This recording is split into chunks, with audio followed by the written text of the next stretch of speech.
Assalamualaikum warahmatullahi wabarakatuh.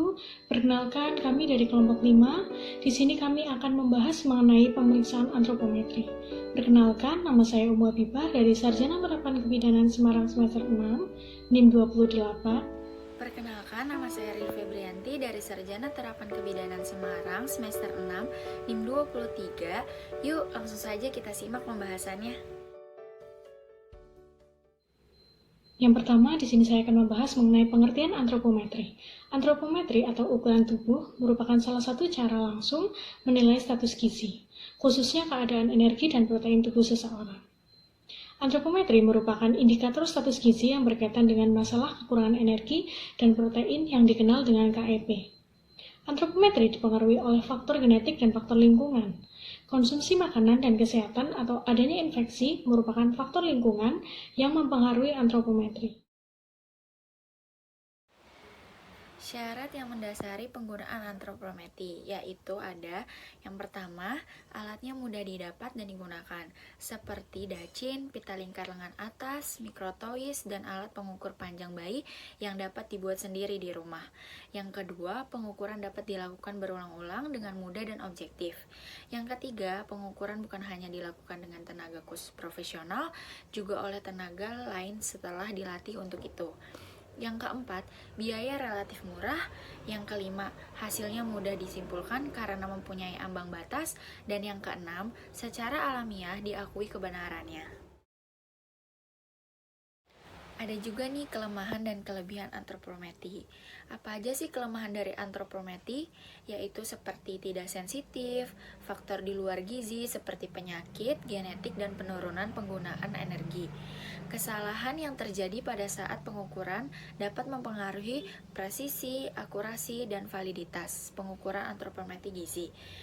Kesalahan terjadi karena yang pertama yaitu pengukuran, kedua perubahan hasil pengukuran baik fisik maupun komposisi jaringan. Yang ketiga, analisis dan asumsi yang keliru. Yang keempat, sumber kesalahan biasanya berhubungan dengan latihan petugas yang tidak cukup, kesalahan alat atau alat tidak ditera, dan kesulitan pengukuran. Adapun kelebihan dari pemeriksaan antropometri, yang pertama, prosedur sederhana, aman, dan dapat dilakukan dalam jumlah sampel cukup besar. Yang kedua, relatif tidak membutuhkan tenaga ahli. Yang ketiga, alat murah, mudah dibawa, tahan lama, dan dapat disimpan dan dibuat di daerah setempat. Titik-titik pengukuran antropometri, yaitu yang pertama ada vertex, titik tertinggi pada neokranium dalam posisi dataran fraktur. Yang dimaksud dengan dataran fraktur yaitu suatu posisi di mana garis yang menghubungkan orbital dengan tragion dalam keadaan horizontal atau tegak lurus dengan aksis panjang badan. Yang kedua ada acromiale, titik paling lateral pada ujung bahu, yaitu titik ini terletak di sebelah superior dari ujung eksternal dari prosesus acromialis saat subjek berdiri tegak dengan lengan rileks. Yang selanjutnya radial, titik paling atas atau proksimal pada pinggir luar kaput radi. Titik ini dapat ditentukan dengan menggunakan ibu jari atau jari telunjuk. Pemeriksa meraba ke bawah di bagian bawah lateral siku, lengan, digerakkan sedikit pronasi dan supinasi dengan memutar kaput radi. Kemudian stylion, titik paling distal pada ujung prosesus styloideus radi dicari pada sendi pergelangan tangan di atas ibu jari. Stylion terletak di dalam tabatiere anatomicum atau segitiga yang dibentuk saat ibu jari ekstensi.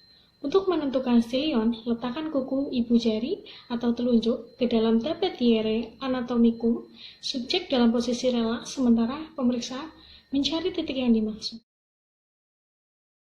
Alat dan bahan yang digunakan dalam pemeriksaan antropometri.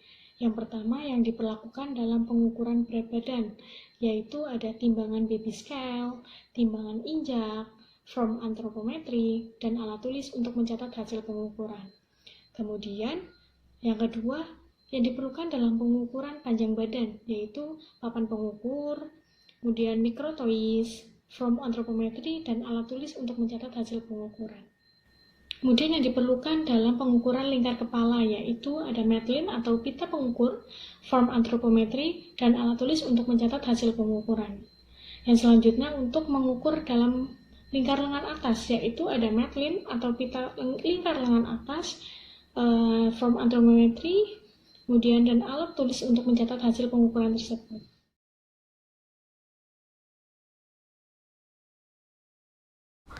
Baik timbangan berskala digital ataupun analog, pastikan pembacaan skala berada pada angka 0 ketika timbangan tidak digunakan. Biarkan satu tangan Anda berjaga di atas tubuh bayi, tetapi tidak menempel pada dadanya. Berdiri di atas timbangan, catatlah berat ibu dengan baik. Gendong bayi yang tidak berpakaian agar pembacaan berat badan lebih akurat. Catatlah berat tersebut, kemudian kurangkan berat badan ibu dari gabungan berat ibu dan bayi. Terlentangkan balita di atas papan pengukur dengan posisi kepala menempel pada bagian papan yang datar dan tegak lurus. Kemudian pastikan bagian puncak kepala menempel pada bagian papan yang statis. Posisikan bagian belakang kepala, punggung, pantat, dan tumit menempel secara tepat pada papan pengukur. Kemudian geser bagian papan yang bergerak sampai seluruh bagian kedua telapak kaki menempel pada bagian papan yang dapat digeser. Kemudian, baca dan catat panjang badan anak dari angka kecil ke angka besar. Pastikan sepatu, kaos kaki, dan hiasan rambut sudah dilepaskan. Dengan memposisikan balita tegak bebas, bagian belakang kepala, tulang belikat, pantat, dan tumit menempel ke dinding. Karena posisi ini sulit dilakukan pada anak obesitas. Maka dari itu, tidak perlu keempat titik tersebut menempel ke dinding, asalkan tulang belakang dan pinggang dalam keseimbangan atau tidak membungkuk ataupun tengadah. Setelah memposisikan kedua lutut dan tumit rapat, tarik mikrotois sampai puncak kepala atau vertex. Kemudian, baca angka pada jendela mikrotois saat anak menarik nafas atau inspirasi, dan mata pembaca harus sejajar dengan garis merah. Angka yang dibaca adalah yang berada pada garis merah dari angka kecil ke arah angka besar. Setelah mencatat hasil pengukuran tinggi badan, lakukan pengukuran sebanyak 3 kali untuk meningkatkan akurasi pengukuran.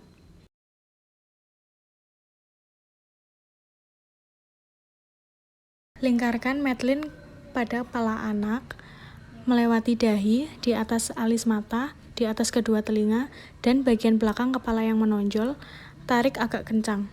Hasil pengukuran dicatat pada grafik lingkaran kepala menurut umur dan jenis kelamin anak.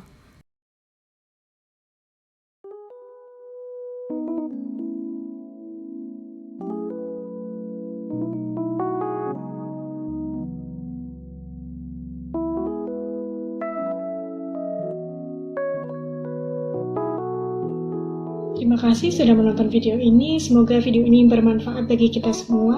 Kurang lebihnya mohon maaf. Wabillahi taufiq wal hidayah. Assalamualaikum warahmatullahi wabarakatuh.